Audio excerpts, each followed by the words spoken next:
sore kan. Akhirnya saya ketemu sama Kak setelah sekian lama. Berapa minggu?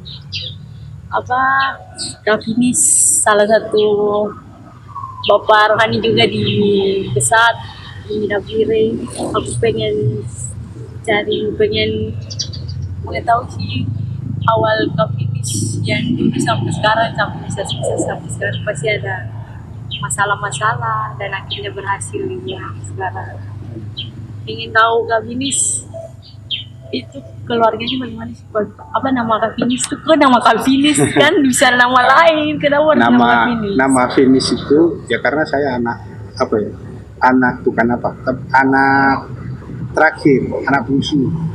Ya sepertinya sebelumnya sudah tidak diharapkan.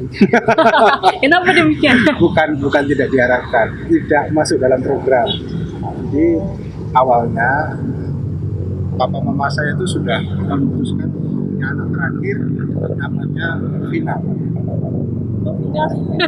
Kakak saya pas. Cuma rupanya Tuhan menghadirkan yang spesial, itu yang khusus ini, edisi khusus ini dititipin. Akhirnya karena final ada adik lagi dikasih nama Vina. Itu. Ya berarti yang final itu ada? Ada kakak saya. Nama betul final itu? Iya. Aduh. Pasti bukan sesuatu yang gampang sampai Kak Finis bisa jadi seperti sekarang. Pasti ada mungkin masa kenakalan kecil di masa SD SMP, pokoknya masa remaja lah. Apa kenakalannya tuh aman-aman saja tuh, hidupnya tuh berjalan aman-aman saja tuh. Ada pemberontakan kau. Sebetulnya kan semua orang ya tidak ada yang tidak bermasalah. Kita lahir pun sudah masalah. Buktinya apa? Lahir kan menangis. Ya, kalau dunia ini baik-baik, lahir tuh mungkin tepuk tangan. Lahir menangis berarti dunia ini bermasalah. Ya, saya dari kecil baik-baik. Karena saya mulai mengalami sesuatu, setelah saya renungkan, ini saya sebut sesuatu yang fase yang penting, di mana ketika saya masuk kelas 1 SD, berarti sekitar umur 7 tahun waktu itu. Kalau dulu kan sekolah 7 tahun. Nah, mama saya setelah mendaftarkan saya sekolah, nah saya satu tahun kemudian mama saya meninggal. Setelah itu ya papa saya pergi ke luar kota, saya diasuh oleh seorang, jadi hidupnya tidak ada kasih sayang. Orang tua begitu. Ya bagaimana, perhatian pun nggak ada. Jadi hidup bentuk sendiri gitu. Ya hidup sendiri. Kosong. Waktu itu nggak merasa kosong sih, karena saya merasa ya dari itu Tuhan itu hebat. Tuhan itu memperhatikan. Cuma namanya masih kecil dalam pola pikir yang terbatas. Pasti ingin yang lain tidak memperhatikan apa yang Tuhan sudah sediakan. Nah ini akibatnya ya. Ingin cari kekosongan itu di orang lain begitu. Ya sebetulnya bukan kekosongan. Kenapa kok begini? Melihat yang di sana kok begitu. Membandingkan. Iya, anak-anak yang lain kok begitu, saya kok tidak. Padahal seharusnya kalau hari itu mengerti. Sejak kecil itu sebetulnya justru itu masa-masa spesial. Ya Tuhan sendiri yang memelihara saya. Kenapa bisa ada statement? Iya, kalau saya renungkan itu Tuhan sendiri. Bayangkan saya dari kecil, tanya istri saya sampai, saya nggak pernah namanya masuk rumah sakit sampai yang aneh-aneh. Ya, kenapa ya? Makan ada saja. Ya walaupun yang masakin ada, tapi ternyata yang memperhatikan itu Tuhan sendiri. Banyak kisah dari masa kecil itu Tuhan sendiri yang memperhatikan saya ketika kapal salib itu jadi kita. Jadi ceritanya ketika mama sakit selama 1 tahun itu, semua kan habis. Ya untuk berobat. Begitu mama tidak ada, ya kan sudah nggak punya apa-apa. Saya ini nggak punya apa-apa lagi. Papa nggak ada. Papa ada tapi kerja di luar kota. Sibuk. Iya kerja. Kak Vini sama ada orang, saya sebutnya om, tapi itu sebetulnya orang lain. Tapi sama saya seperti sudah kayak papa saya sendiri. Tapi dia tidak. Yang ada. Nah, dia tidak menikah juga waktu itu. Nah, dia ikut papa saya dari dia masih bujang. Jadi sudah dekat dengan saya dari kecil. Ketika papa saya kerja di luar kota, ya dia yang jagain. Tapi dia sendiri kan juga sibuk. Saya kelas 3 SD itu sudah bisa masak sendiri. Wow, biasa. Nah, kalau nggak masak sendiri kan lapar. Dan saya juga tidak bisa. Saya masak nasi sendiri. Bagaimana caranya ada makanan di rumah? Itu. Tapi mamanya masa kecil itu sudah menyadari, tapi memang Tuhan itu ada. Saya sadar bahwa banyak hal Tuhan itu menolong saya. Tapi kadang orang dalam masa-masa pertemuan itu kan mau merontak nih, pasti ada. Nah, saya mau berontak ke siapa? Di rumah nggak ada siapa-siapa. Mungkin cari pelarian ke pergaulan, Justru- apa terjerumus ke pergaulan-pergaulan yang Kalau masa kecil tidak. Justru itu terjadi ketika saya sudah bekerja. Ya maksudnya begini, ketika dari kecil remaja dan semua, mungkin karena di rumah tidak ada siapa-siapa, jadi saya mau nakal, kalau nakal nanti yang bela siapa? Ya, toh? Ya sudah hidup ya lurus-lurus saja gitu loh. Ya kan nggak aneh-aneh gitu loh. Ya maaf, bahkan mungkin ada beberapa orang masa remaja saya itu baik-baik. Nah setelah dewasa, setelah saya kerja, nah yang dulu menjadi pertanyaan itulah yang saya cari. Ya, jadi ya ternyata begini, dari kecil sendiri itu akhirnya terbentuk, saya belajar ya sekarang yang saya renungkan, ternyata terbentuk menjadi apa-apa sendiri. Nggak terbiasa ngomong dengan orang. Saya bisa ngomong ini baru setelah kenal tadi. insecure kan? Tidak, Introvert. bukan, karena gini, kan nggak terbiasa nggak ada ngomong. Saya kasih ilustrasi begini, saya baca buku bagus, ada anjing, Doberman, bukan, Rottweiler. Itu anjing itu nggak pernah keluar dari halaman, walaupun halaman itu nggak ada pagarnya. Kenapa? Jadi sejak anjing itu dibeli kecil, sama yang punya rumah, halamannya itu dipagar pakai kawat, ada strumnya. Jadi ketika anjing itu mau keluar halaman, kesetrum dia balik lagi, kesetrum balik lagi. Nah sekali waktu pagar ini kena anak tetangganya protes, pagar ini dilepas. Tapi pagar itu dilepas, anjing itu nggak pernah bisa keluar dari, karena dia pikir begitu keluar dari halaman itu, dia akan kesetrum. Kalau saya dari kecil kan sudah terbiasa sendiri. Maka di dunia saya tuh ya hanya satu itu, bicara pun enggak. Nah justru ketika di sini tuh, saya jadi banyak bicara. Dulu saya nggak bisa, bahkan ya sampai sekarang tuh hal tertentu saya lebih banyak diam, lebih banyak saya renungkan sendiri. Ya mungkin saya yakin dari kecil saya terbiasa ngobrol dengan Tuhan, walaupun bentuknya tidak harus berdoa. Ya itu keuntungannya di situ, kerugiannya ya secara apa, sosialisasinya saya kurang maksimal. Dan tapi kan kebanyakan orang yang tumbuh dari keluarga yang kurang kasih sayang, kurang ngobrol, pasti terjerumus dalam hal yang negatif. Saya bukan memilih, mungkin karena sadar saja.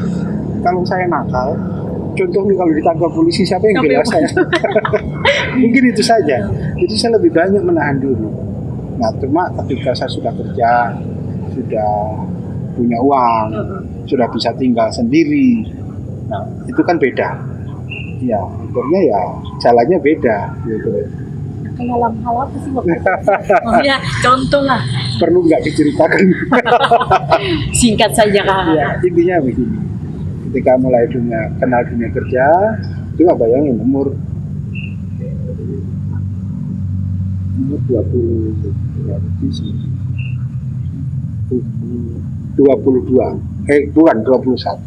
Saya sudah kerja, saya punya gaji, dan hari itu tahun 94, 95 kerja di toko komputer itu sesuatu yang wow. Iya. Dan ini bukan toko komputer kecil di Malang, ini toko komputer yang Dan malah iya, dan juga importir, bahkan mendatangkan dari luar. Nah, jadi produk-produk yang branding itu saya dulu pegang komputer compact.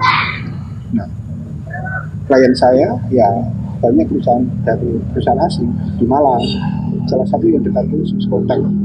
Dekat Singapura saya kerja, punya uang. Ada selalu bos. Sekarang tinggal tiba saatnya untuk saya terbang. Dulu kan cuma diem Iya, aja. maaf. Nah, itu mungkin yang membuat Sombong. kalau sombong mau sombong ke siapa? Tapi kalau saya lihat mungkin ya saya nggak sadar, mungkin namanya sombong kan selalu nggak sadar. Tapi intinya begini, saya menikmati semua, saya nikmati, saya puasin untuk diri saya sendiri. Itu bukan tidak saya tetap berbagi, itu artinya begini, saya mengejar apa yang rasanya begini, itu bagaimana rasanya begini. Ini kayak begini dulu di rantainya lepas ya sudah Pas lari. langsung.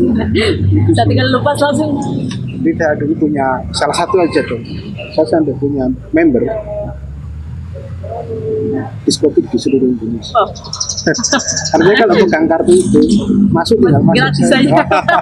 Free. dari Jakarta sampai Bali. Wow. Ya sudah, itu Manfaatkan. di balik itu ada apa ya nggak usah saya jelasin. Iya. Begitu kan. Ya, seperti itu. Dia bersyukur coba saya sampai kerja sampai berangkat ke Papua ini, saya tidak pernah membuat surat lamaran. Aneh. Nah itu kan apa udah di dunia kerja ini sekarang titik baliknya ke Nambire atau awalnya di Nambire kan betul Tidak, di Malang. Malang.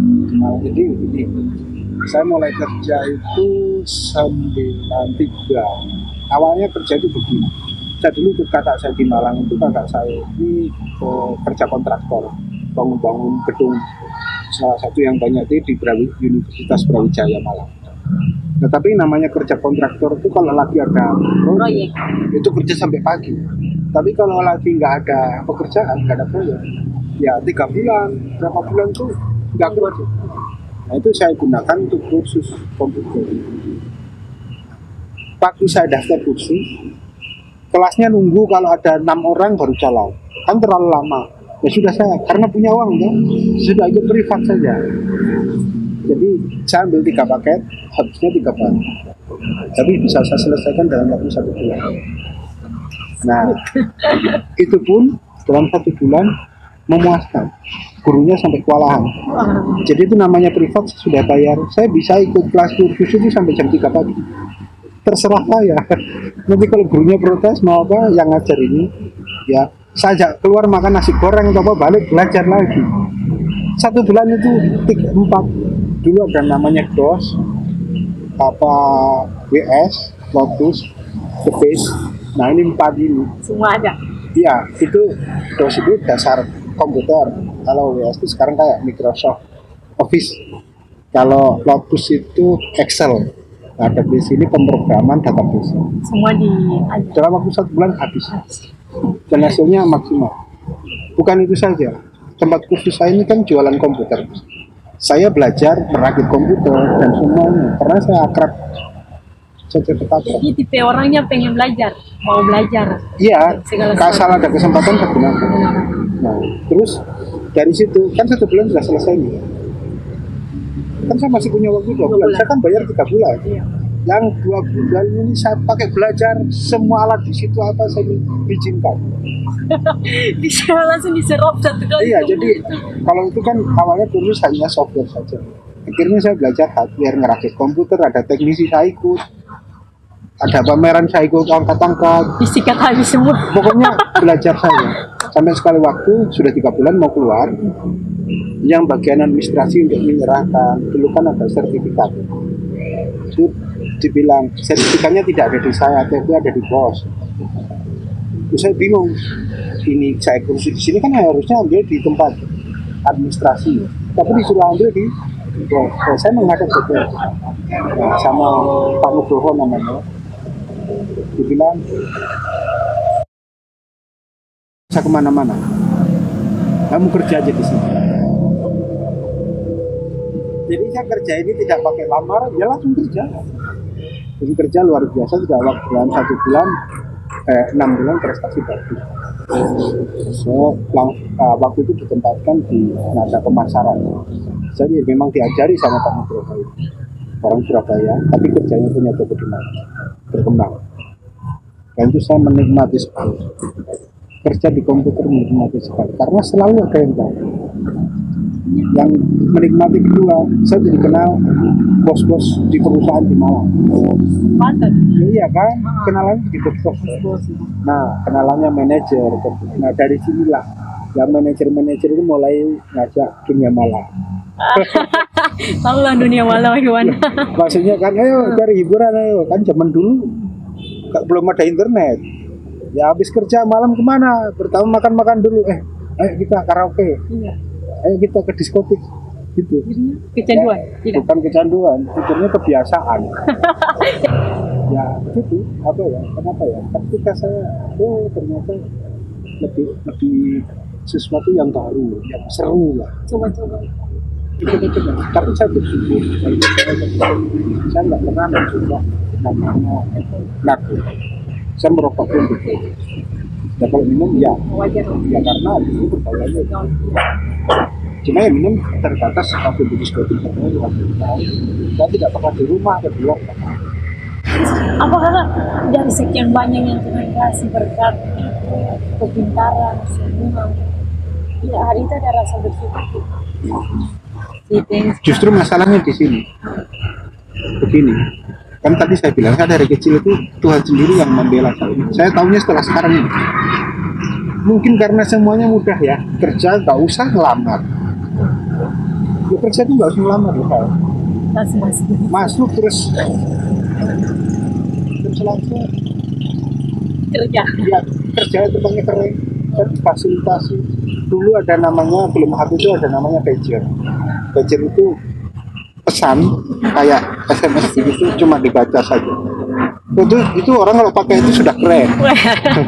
Itu fasilitasnya ada. Oke, mungkin karena semuanya mudah.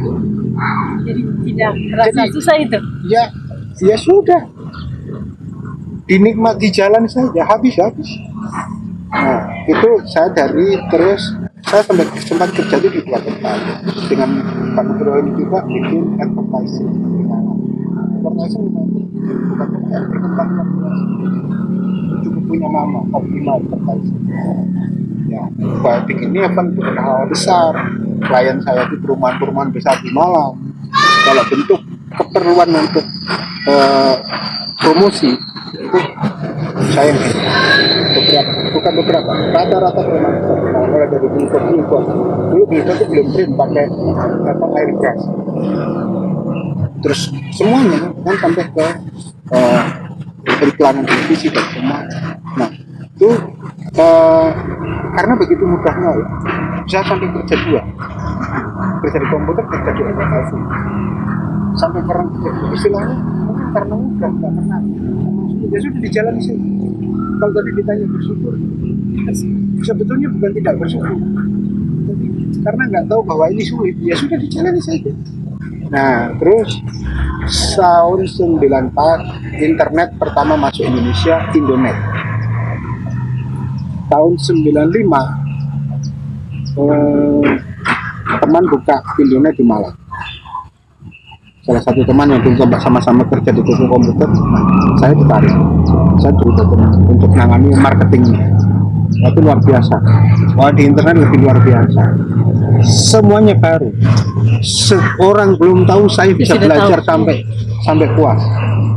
Bahkan dari situ justru akhirnya saya ketemu lagi sebuah kehidupan baru. Kalau kan banyak owner perusahaan, sekretaris ya. Kan butuh ini, butuh mereka butuh tahu internet. Kan internet tidak seperti sekarang mau belajar internet tinggal lihat di HP. Dulu siapa yang ngajar? Ya kamilah yang menyediakan jasa layanan internet ini yang ngajar. Bagaimana email, bagaimana browsing, bagaimana itu harus diajari. Dari situ kan akhirnya saya menjadi dekat dengan orang-orang penting gitu. Salah satu dengan sekretaris itu nggak usah diceritain deh. Itu pasti buruk. Sudah tahu. Pasti buruk.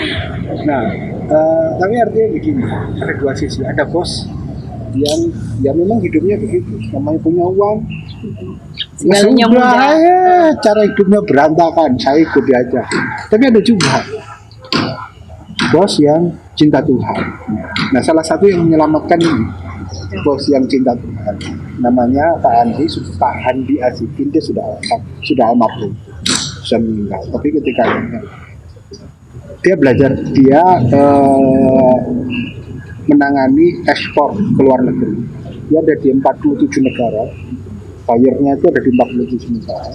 Nah, dia kan butuh email, butuh komunikasi, butuh website bagaimana semua. Itu saya ngajari. Dan rupanya dalam perkenalan itu, saya kan juga datang ke rumahnya. Istrinya juga menyambut saya baik, anak-anaknya menyambut. Saya merasa di situ menemukan ini keluarga. Dan sebetulnya saya nggak punya keluarga. Saya bisa langsung dekat dengan mereka. Ada apa yang buat Penerimaan saja. Ya, Pak Handi ini nggak tahu kok dia bisa menerima saya, istrinya juga menerima saya dengan luar biasa. Nah, di sisi itu ternyata mereka mempelajari dan mendoakan saya. Nah,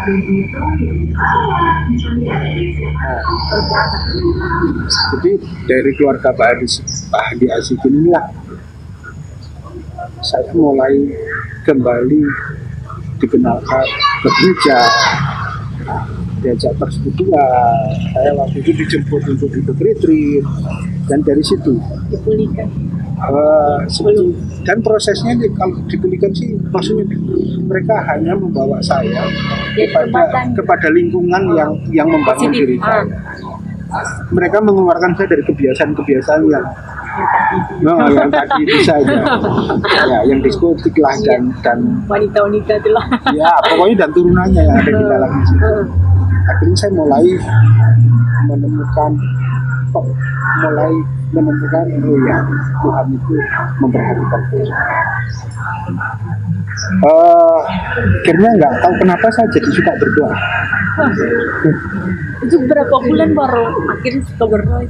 Prosesnya berapa? Lama, karena metodenya Pak Andi ini begini, dia orangnya tidak rohani, kelihatan orangnya biasa, mana pakai celana jeans, ngobrolnya santai, nggak pernah ngomong tentang dunia, ngomong hari-hari. Tapi kan ketika saya di rumahnya, saya tidak di rumahnya, saya pulang ke rumahnya akhirnya. Pulang ke rumahnya akhirnya. Aneh tuh, karena orang lain sama sekali. Nah, tapi saya rasa ini juga bagian dari Tuhan memang memilih keluarga ini untuk membawa saya kepada sesi yang berikutnya. Setelah dibiarkan berhura-hura. Nah, orangnya tidak rohani, tidak sedih, salam, haleluya, tidak biasa. Bahkan ya sukanya musik-musik rock santai. Nah, tapi dari situ saya berubah. Akhirnya tiba-tiba saya suka berdoa. Sekali waktu saya di Jawa Timur itu ada Bukit Doa Prigen di Pasuruan sana, Bukit Doa saya lupa, Immanuel di Prigen. Saya suka ke sana. Sampai nyantol di sana. Iya, saya suka berdoa sendiri ya. Agak sering, tapi nggak selalu, tapi sering. Kadang akhir minggu atau tengah minggu satu saat. Kenal namanya Pak Petrus. Waktu itu pemimpin Bukit Doa itu namanya Pak Petrus. Singkat cerita, tiba-tiba kan kalau saya Bukit Doa itu kan ada alamat saya di mana. Saya kasih alamat kantor. Tiba-tiba saya dapat undangan Jawa Timur berdoa. Itu tahun 99. Acaranya 28 Oktober. Sumpah Pemuda Jawa Timur berdoa. Saya ini dapat undangan ya mau tertawa, ini apa ini? Karena memang belum punya hubungan yang baik sama Tuhan. Saya merasa kalau dari dulu Tuhan itu hubungan baik, cuma saya aja yang jelek. Menjauh. Bukan, Tuhan itu selalu hubungan itu sebetulnya kita ini hubungan baik terus. Tuhan yang selalu baik. Nah, cuma maksudnya begini, ketika saya dapat undangan, siapa ini saya? Kenapa dapat undangan saya bukan pendoa. Saya kan berdoa karena saya suka suka akhirnya senang, nyaman gitu. Tapi ketika di Bukit Doa itu pas berdoa tuh rasa saya tidak pernah berdoa aneh-aneh gitu.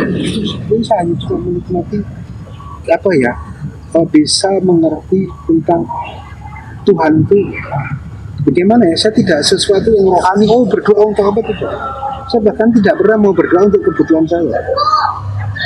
Saya cuma berdoa itu begini, kayak mau bertemu gini, ngerti maksudnya? Rasanya senang, ngobrol aja, nggak usah permintaan, enggak, ya ngobrol begitu, rasanya ngobrol. Bahkan Pak Petrus itu memberi saya kan di sana ada ruangan-ruangan maksudnya kadang untuk ruangan-ruangan itu mungkin untuk pembicara. Saya kan nggak punya kamar. Maksudnya Iya, waktu itu. Ya kan datang di sini saja saya nggak perlu berdoa ke ruang doa gua itu nggak perlu. Cuma kan suasananya tenang. Saya nggak pernah berdoa Tuhan pengen begini enggak. Saya cuma ya kayak ketemu ngobrol aja ya sudah. Tuhan sama kondisi sahabat gitu. Ya waktu itu nggak menyadari itu, cuma seneng aja. Ya sudah.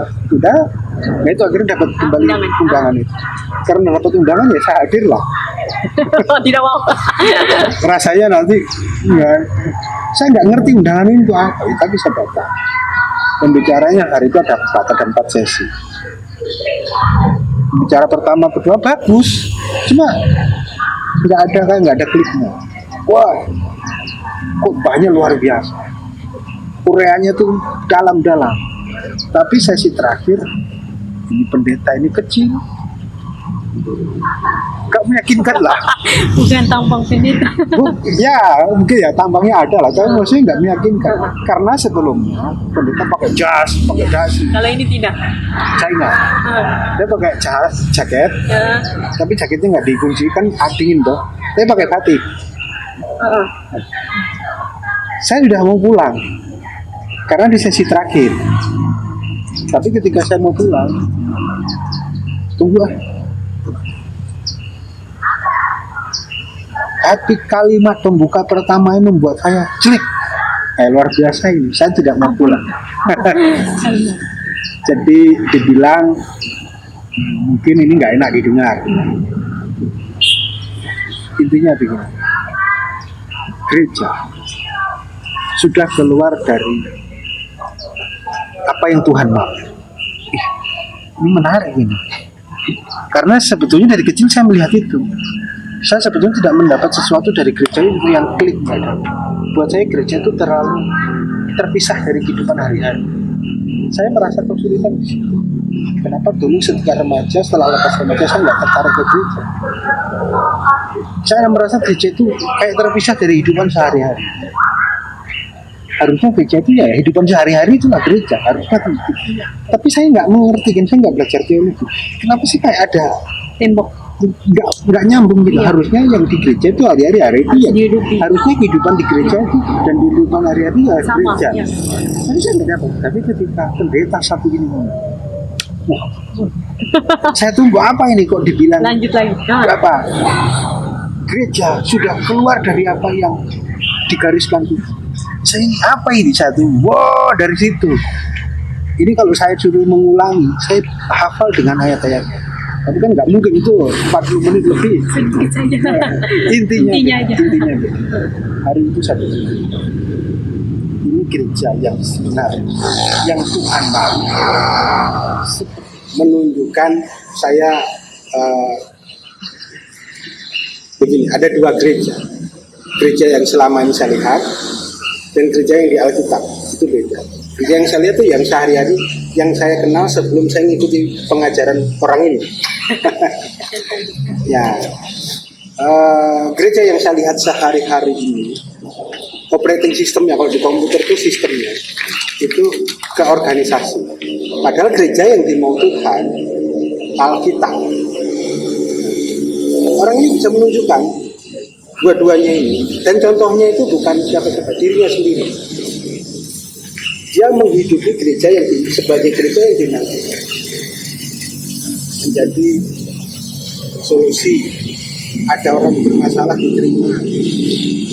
Tapi kan itu kan kakak cuma dengar saja kan, ada manusia yang mesti melihat dulu baru percaya memang orang ini melakukan gitu. Tapi minimal, nah itu nanti. Tapi minimal kan begini, yang saya maksudkan pengajarannya dulu. Oh kan tadi saya bilang, selama ini saya ke gereja kok merasa gereja ini seharusnya nggak begini. Tadi waktu di depan kan saya bilang, gereja ini seharusnya nggak seperti yang saya lihat. Tapi saya kan nggak mengerti gereja itu harusnya bagaimana. Yang saya tahu adalah gereja yang hari-hari saya datang, setiap minggu saya datang. Ya kayak itulah, hari Minggu, Rutinitas. berdoa, menyanyi begitu. Tidak dapat jawaban apa-apa. Nah, tidak ada sesuatu.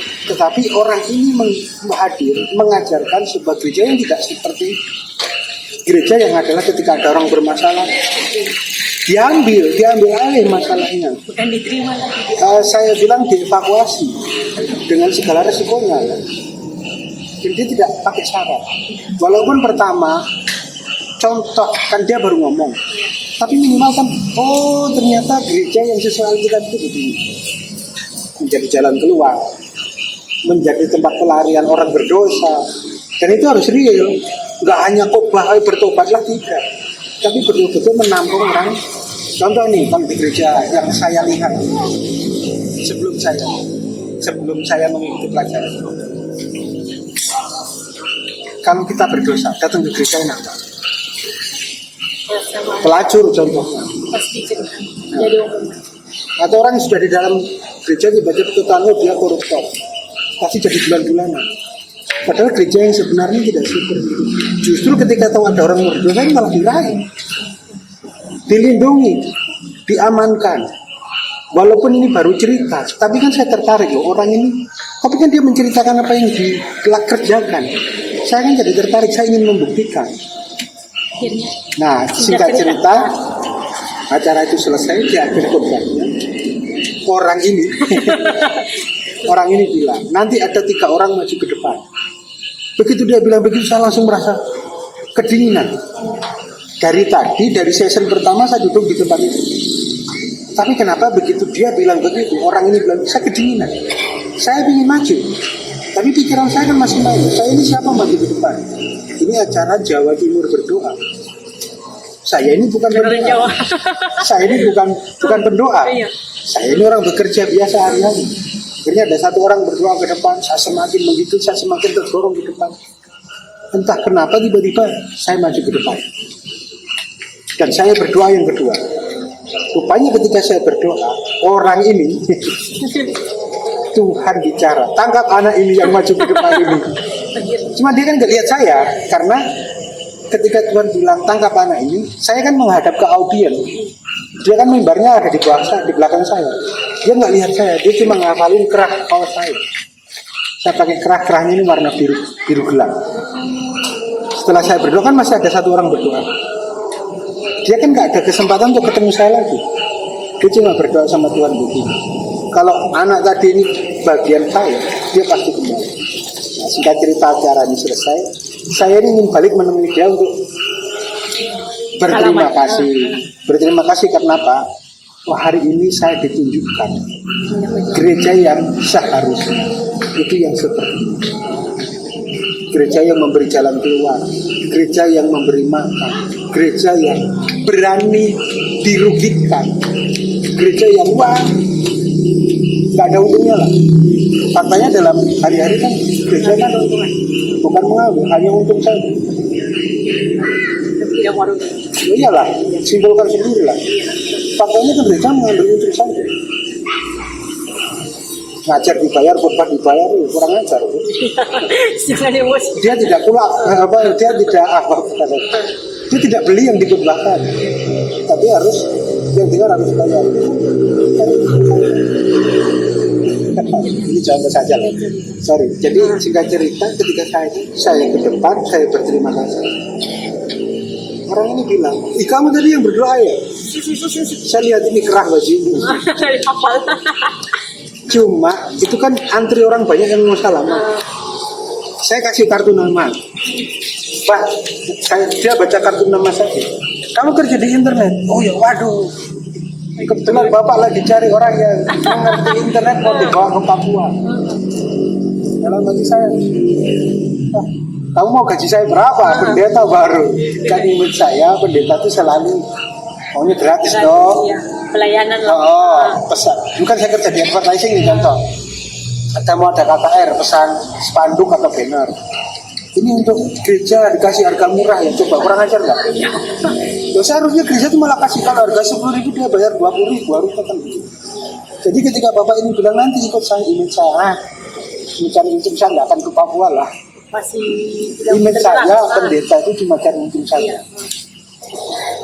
Dia ngajak saya ini pasti ada maunya, mau gratis saja, cari memanfaatkan, ya, cari pengerja, cari gratis saja. Saya tidak tanggapi, saya pulang.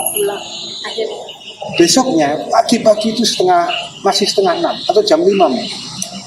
Saya kan ada di rumah ada telepon yang dulu telepon wireless, telepon rumah tapi bisa dibawa kemana-mana.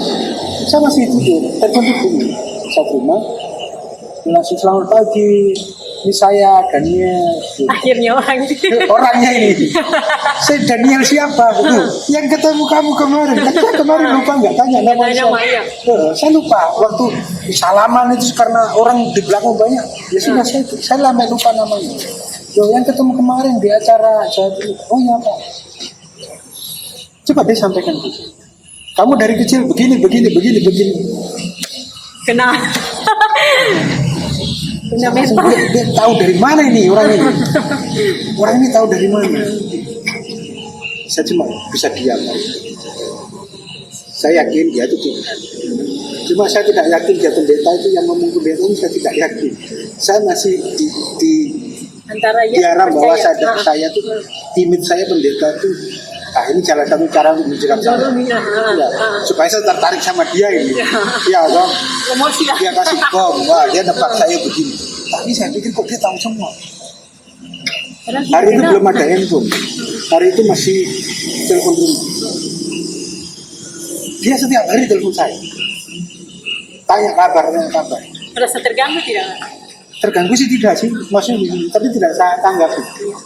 Nah, saya cerita kembali, kalau saya cerita ke teman saya yang tadi yang pengusaha namanya Pak Andi, saya cerita, saya setiap hari ditelepon sama pendeta ini. Rupanya Pak Andi yang tadi orang yang ngajak saya KKR apa itu yang mulai mengenalkan saya pada kehidupan rohani itu. Kamu ditelepon Pak Daniel. Terus kamu kenapa? Ya nggak ngapa-ngapain. Kamu ikuti pendeta lain boleh nggak kamu percaya? Tapi kalau ini kamu percaya. Saya bilang tidak. Selama dia pendeta saya tidak akan percaya. Semua pendeta omong kosong, tipu semua. Tipu semua. Kok saya jadi pakai bahasa Papua? Intinya semuanya bohong. Kali waktu itu sudah mau. Itu kan saya ketemu berarti 28 Oktober 99. Menjelang akhir November saya di pekerjaan mengalami masalah besar dan tidak ada yang bisa menyelesaikan. Singkat cerita, akhirnya saya mencari Pak Daniel ini. Dulunya setiap hari saya ditelepon, saya cuekin.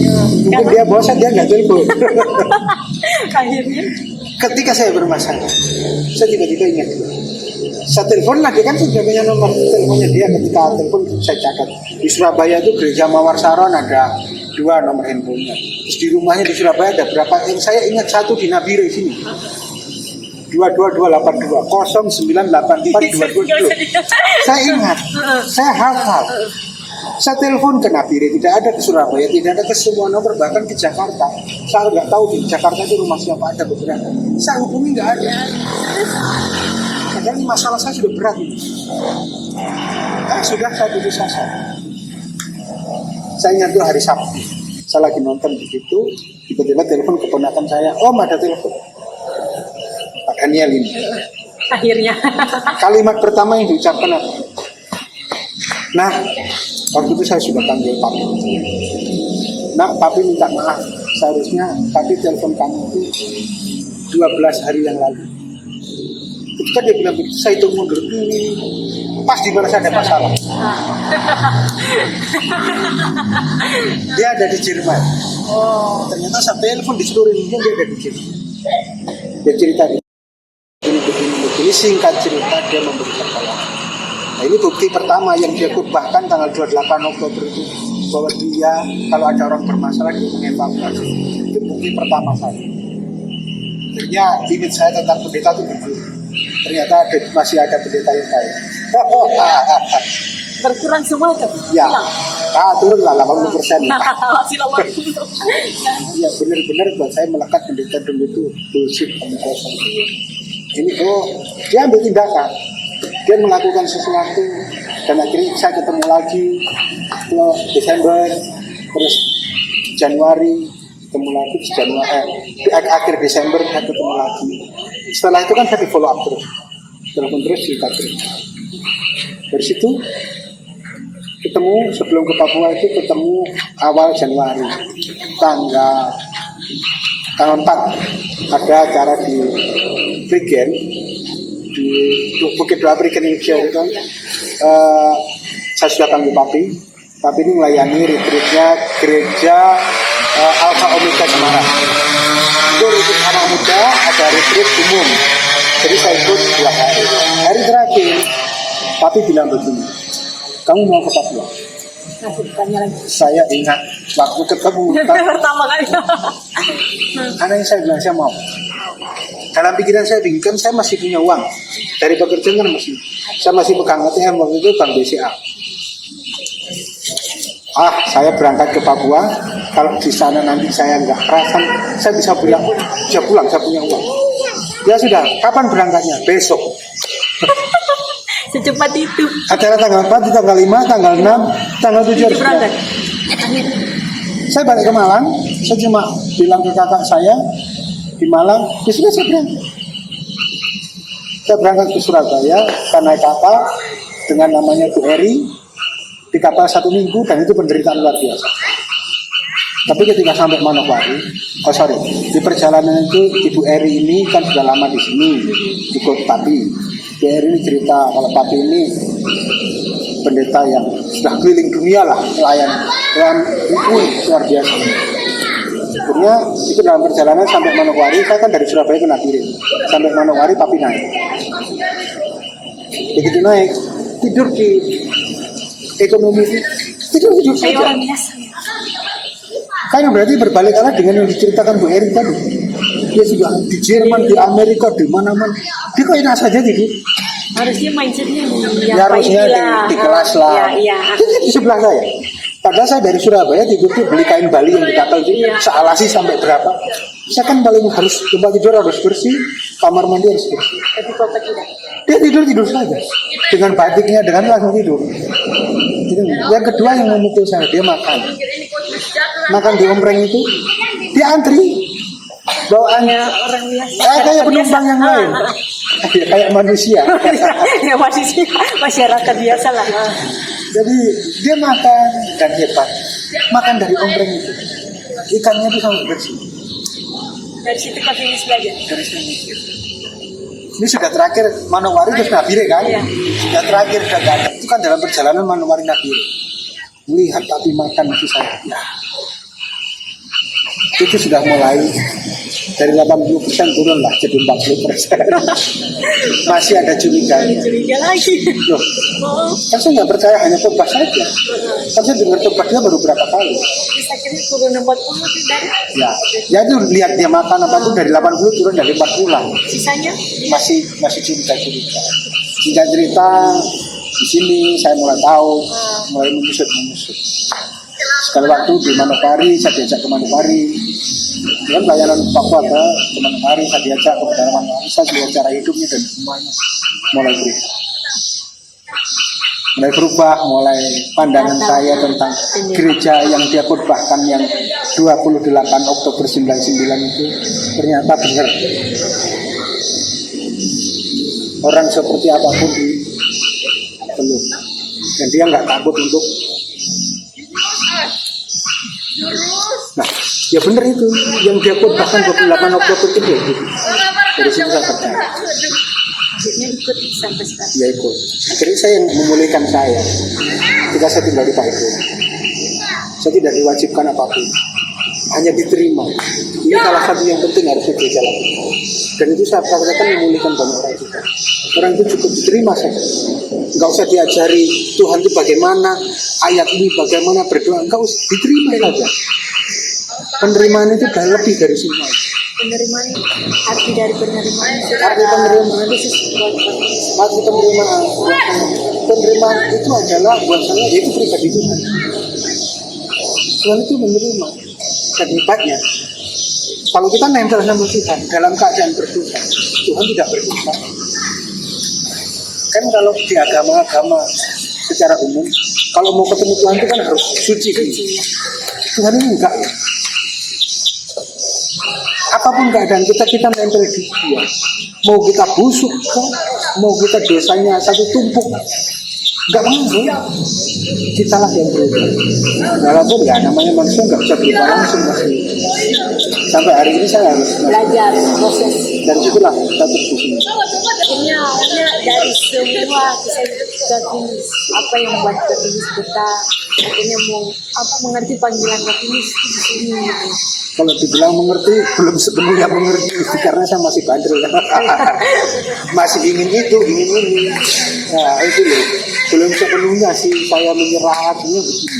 Ya harus saya akui, masih banyak yang saya inginkan. Mungkin ya, bukan mungkin, dan saya tidak membenarkan itu. Yang saya pelajari mungkin secara kejiwaan, saya dari dulu biasa sendiri. Jadi ketika ada pribadi lain menginginkan sesuatu, saya bertahan dengan modal saya dulu sendiri dari kecil juga hidup kok. Jadi ketika Tuhan minta, enggak, ini yang saya harus terus perbaiki. Tapi ya ini sudah berkurang lah. Belajar banyak hal selama ini belajar apalagi sempat sederhananya itu. tapi di matanya Saat itu menyederhanakan Tuhan menjadi kehidupan yang real. Kan secara umum Tuhan itu rumit. Tuhan itu nggak terjangkau. Tuhan itu banyak persyaratan. Tuhan itu kayak awang-awang saja ya. Tapi menyederhanakan itu. Saya ini dirubahkan oleh orang-orang yang taat pada Tuhan. Kalau nggak ada orang-orang yang taat pada Tuhan, saya hari ini di tempat lain. Pertama ya keluarga Pak Andi Asikin yang taat menerima saya. Kedua Papi, kalau ada Pak Edo, ya tentu semua keluarga di sini semua taat menerima saya. Cerita ketaatan tuh begini. Taat itu sulit, hidup taat itu sulit, tapi jauh lebih sulit hidup tidak taat. Jadi saya cerita banyak mujizat yang saya alami. di segmen 2 ada Mr. Paijo itu apa kenapa kan mengucapkan speech dan akhirnya menemukan pasangan itu Jadi sebelum itu saya ini minta maaf untuk nanti siapa yang mendengar dalam arti begini, apalagi tentang saya menyebut gereja. Itu tadi pemahaman saya waktu saya belum dibawa Tuhan mengenal gereja yang real, gereja yang simpel, gereja yang praktis, gereja yang budaya. Jadi jangan dipahami ketika saya menyebut gereja cari untungnya saja, itu pandangan saya, apa yang saya lihat. Jadi ini jangan dijadikan sesuatu yang umum untuk menyalahkan kita, itu pandangan saya. Waktu itu saya benar-benar sebelum ketemu Papi ya Pak, saya melihat gereja itu kayaknya tidak seperti yang saya alami. Gereja itu tidak hanya ibadah ibadah. Gereja itu tidak hanya berdoa, berterima kasih, ibadah tidak seperti itu. Gereja itu bahkan tidak di gedung. Cuma hari ini saya nggak ngerti gereja itu, tapi setelah kenal Papi saya baru ngerti. Jadi kalau saya tadi ada komentar tentang gereja begini, mohon dipahami, itu pemahaman saya dulu. Terima kasih. Siap. Terima kasih. Mungkin nanti ada segmen-segmen berikutnya. Terima kasih banyak. Mungkin pesan terakhir untuk segmen ini apa pokoknya yang diambil yang menjadi contoh buat anak-anak muda yang dengar juga. Ya, kalau orang bilang taat itu membuka kunci surga salah. Taat itu bukan pembuka kunci surga. Taat itu memindahkan surga ke bumi. Kalau sekedar buka kunci ya, karena itu kan lihat di dalam sana. Tapi ketaatan itu memindah surga ke bumi, bukan sekedar kunci. Ini ditarik loh, ditaruh. Nah itu ketaatan. Itu saja. Terima kasih. Sama-sama.